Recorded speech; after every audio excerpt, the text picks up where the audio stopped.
Thanks, Mayor. We'll wrap up and head back north with Mayor Pete Buttigieg from the city of South Bend. Mayor. Thank you, Matt.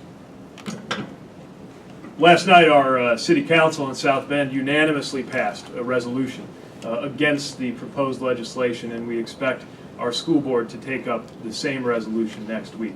The reason you see so many leaders from cities and towns of every stripe, every party, and every part of our state is that we're all united in our efforts to provide services to the residents who count on us every day.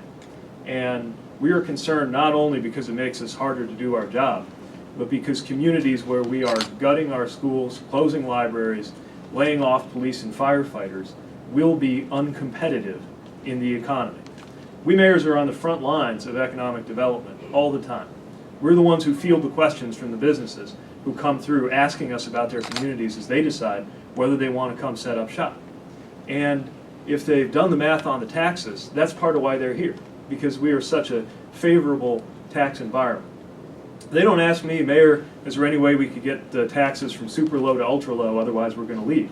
They want to know about the roads, which, by the way, during pothole season is a really tough thing to picture how we're going to divert funding if we're trying to cover gaps when it comes to police and fire and parks.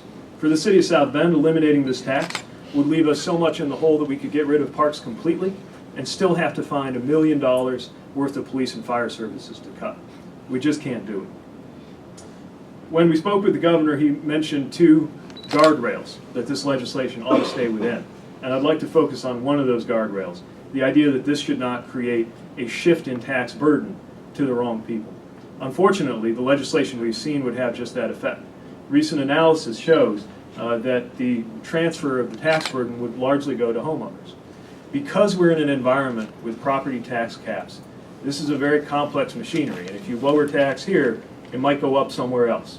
It's like whack-a-mole. And a lot of homeowners are going to get whacked to the tune of about $143 million, according to the analysis of the Fiscal Policy Institute. I don't know a homeowner in South Bend who's ready to be part of taking that on because the legislation hasn't been thought through. Tomorrow is going to be the birthday of our greatest president, Abraham Lincoln, and he once said, "Give me 6 hours to chop down a tree, and I will spend the first 4 sharpening the axe."